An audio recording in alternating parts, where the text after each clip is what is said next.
शीतला अष्टमी या बसौरा व्रत कथा। श्री गणेशाय नमः। एक बार शीतला माता ने सोचा कि चलो आज देखूं कि धरती पर मेरी पूजा कौन करता है, कौन मुझे मानता है। यही सोचकर शीतला माता धरती पर राजस्थान के डुंगरी गांव में आईं और देखा कि इस गांव में मेरा मंदिर नहीं है और ना ही मेरी पूजा होती है। माता शीतला गांव की गलियों में घूम रही थीं। तभी एक मकान के ऊपर से किसी ने चावल का उबला पानी यानी माड़ नीचे फेंका। वह उबलता पानी शीतला माता के ऊपर गिरा, जिससे शीतला माता के शरीर में फफोले यानी छाले पड़ गए। शीतला माता के पूरे शरीर में जलन होने लगी। शीतला माता गांव में इधर उधर भाग भाग के चिल्लाने लगी, अरे मैं जल गई, मेरा शरीर तप रहा है, जल रहा है, कोई मेरी सहायता करो। लेकिन उस गांव में किसी ने शीतला माता की सहायता नहीं की। वहीं अपने घर के बाहर एक कुम्हारन महिला बैठी थी। उस कुम्हारन ने देखा कि अरे यह बूढ़ी माई तो बहुत जल गई हैं, इनके पूरे शरीर में तपन है, इनके पूरे शरीर में फफोले पड़ गए हैं, यह तपन सहन नहीं कर पा रही हैं। तब उस कुम्हारन ने कहा, हे माँ, तू यहाँ आकर बैठ जा, मैं तेरे शरीर के ऊपर ठंडा पानी डालती हूँ।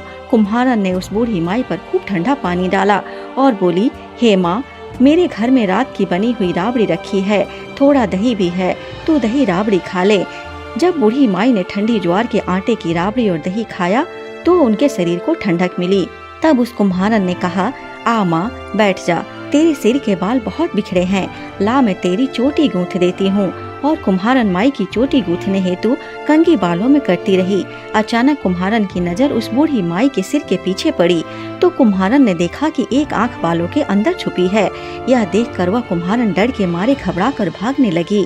तभी उस बूढ़ी माई ने कहा, रुक जा बेटी, तू डर मत, मैं कोई भूत प्रेत नहीं हूँ, मैं शीतला देवी हूँ। मैं तो इस धरती पर देखने आई थी कि मुझे कौन मानता है, कौन मेरी पूजा करता है। इतना कहकर माता चार भुजा वाली हीरे जवाहरात के आभूषण पहने, सिर पर स्वर्ण मुकुट धारण किए अपने असली रूप में प्रकट हो गईं। माता के दर्शन कर कुम्हारन सोचने लगी कि अब मैं गरीब इन माता को कहाँ बिठाऊं। तब माता बोली, हे बेटी, तुम किस सोच में पड़ गई। तब उस कुम्हारन ने हाथ जोड़कर आंखों में आंसू बहते हुए कहा, हे माँ, मेरे घर में तो चारों तरफ दरिद्रता बिखरी हुई है, मैं आपको कहाँ बिठाऊं।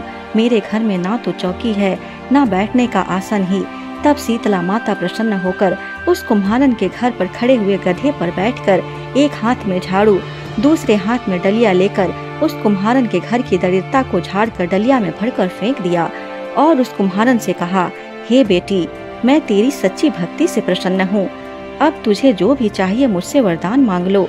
तब कुम्हारन ने हाथ जोड़कर कहा, हे माता, मेरी इच्छा है अब आप इसी डुंगरी गांव में स्थापित होकर यहीं निवास करें और जिस प्रकार आपने मेरे घर की दरिद्रता को अपनी झाड़ू से साफ कर दिया, ऐसे ही आपको जो भी भक्त होली के बाद की सप्तमी को भक्ति भाव से पूजा कर अष्टमी के दिन आपको ठंडा जल, दही व बासी ठंडा भोजन चढ़ाए, उसके घर की दरिद्रता को दूर करना एवं आपकी पूजा करने वाली महिला का अखंड सुहाग रखना, उसकी गोद हमेशा भरी रखना। साथ ही जो पुरुष शीतला अष्टमी को नाई के यहाँ बाल ना कटवाए, धोबी को कपड़े धुलने ना दें और पुरुष भी आप पर ठंडा जल चढ़ाकर, नारियल फूल चढ़ाकर परिवार सहित ठंडा बासी भोजन करे, उसके काम धंधे व्यापार में कभी दरिद्रता न आए। तब माता बोली, तथास्तु, हे बेटी, जो तूने वरदान मांगे हैं मैं सब तुझे देती हूँ। हे बेटी, तुझे आशीर्वाद देती हूँ कि मेरी पूजा का मुख्य अधिकार इस धरती पर सिर्फ कुम्हार जाति का ही होगा। तभी उसी दिन से डुंगरी गांव में शीतला माता स्थापित हो गईं और उस गांव का नाम हो गया सील की डुंगरी। सील की डुंगरी भारत का एकमात्र मुख्य मंदिर है। शीतला सप्तमी के दिन यहाँ बहुत विशाल मेला लगता है। शीतला माता की जय।